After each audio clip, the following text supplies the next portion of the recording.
So you've made the very questionable choice of becoming an adventurer, going out to rescue princesses and slay dragons, or more likely ignoring the princess entirely, trying to bed the dragon and steal everything that isn't nailed down. I'm not the only one that happens to, am I? And I don't know, save the world or something along those lines. But until you made poor life decisions, what were you before all of that? What career was so bad that you thought going out in the middle of nowhere to fight monsters with a bunch of other strange degenerates sounded like a plausible plan? We call those backgrounds, and they're one of three pillars of creating your character along with the class and the species, which we've just made a video about right up here. Backgrounds are mostly what they sound like, what you did before you became an adventurer. They used to be pretty inconsequential. Most of those I played with couldn't even remember their backgrounds, unless they had one of the campaign-specific special backgrounds. But in D&D 2024, there have been some changes to the background, and now they're a bit more important and impactful than they used to be. This is, in part, due to the ability score bonuses that used to be part of the old races that are now a part of the backgrounds, and that all backgrounds get a specific origin feat too. We discussed origin feats and what backgrounds they were attached to right up over here, so I won't go into too much detail again on those feats. Just a brief mention will do. The format for the background features are pretty universal. Ability score bonuses will have 3 ability score options, of which you get +1 to all 3, or +2 to one, and +1 to another, and no bonus for the third. 1 origin feat specific to the background, and you don't get to choose that. Origin feats have their own list in the feat section and tend to be a bit weaker than other options. 2 specific skill proficiencies, again, you don't get to choose those. A specific tool proficiency, and 2 options for equipment. One gives you gear appropriate to the theme of the background, and the other just gives you 50 gold pieces. Not 50 gold pieces and stuff you choose at character creation, but actual cash, which you won't be able to combine with the starting equipment gold allotment to get expensive gear.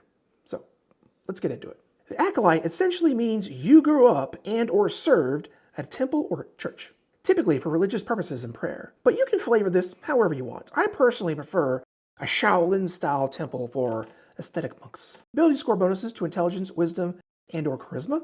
I'm not sure what character would optimize to some combination of all the mental ability scores outside of some multi-class shenanigans. Apparently working in a church makes you a mental giant because this is the only background that gives buffs to all the mental stats, which is niche but interesting. The origin feat is Magic Initiate for the cleric specifically, which will give us 2 cantrips and a first level spell from the cleric spell list. Proficiency in Insight, good wisdom skill to have, and Religion, obvious choice. Proficiency with calligrapher tools. For equipment, calligrapher supplies, appropriate, and a prayer book, holy symbol, 10 sheets of parchment, a robe, and 8 gold. This background is clearly aimed at clerics and paladins. Before we move, let me mention one more thing, the artwork.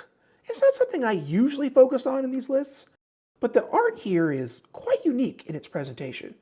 Most of the art in the book is portrait style, or half pages, but for backgrounds, the example art is a landscape, because that is what the art is depicting. There aren't example characters for the different backgrounds, there aren't any characters at all. Just settings that represent who would exist in those worlds.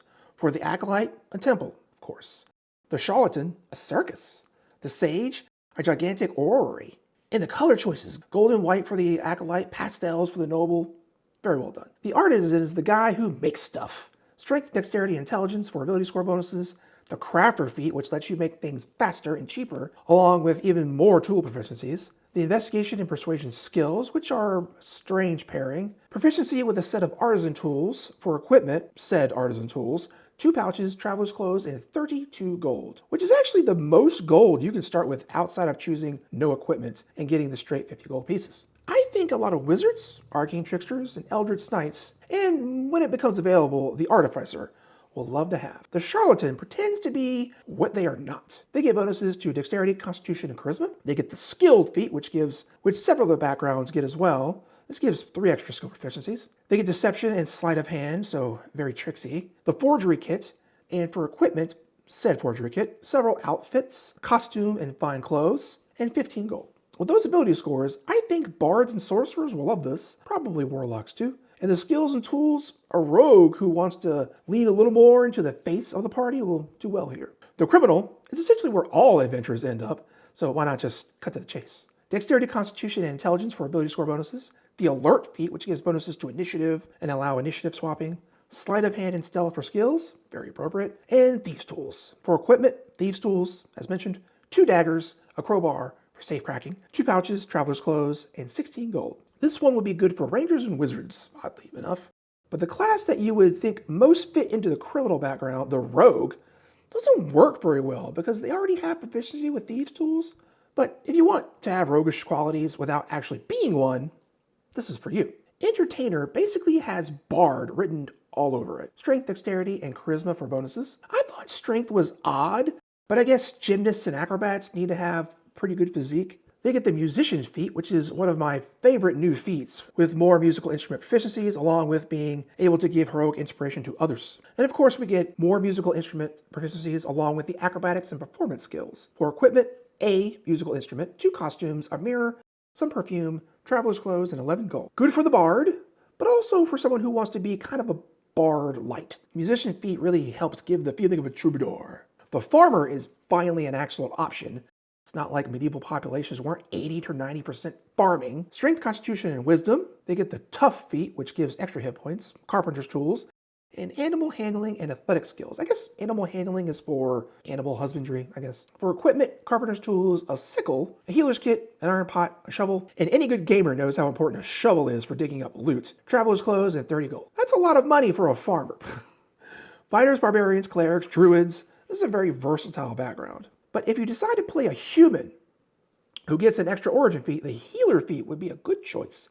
It gives some non-magical healing abilities, but they require a healer's kit, and this background guarantees you get one. The guard gets strength, intelligence, and wisdom along with the alert feat, which again gives bonuses to initiative. I think it's funny that the criminal and the guard, polar opposites, get the same feats. It's amusing. They get athletics and perception and a gaming set of their choice.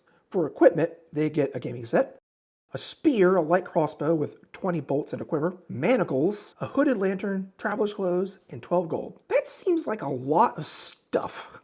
But it's not enough because there's actually no oil to use in that lantern. Wah, wah. This is an unusual mix of features. I wonder what kind of character you would make with it. Cleric seems obvious, so does an Eldritch Knight Fighter. A real buff druid, maybe? The guide sounds like you'd already be halfway to being an adventurer.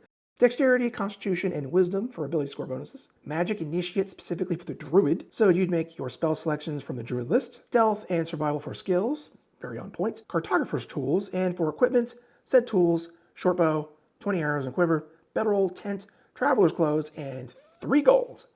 3 whole gold. I believe this is the lowest amount of starting gold given by any background.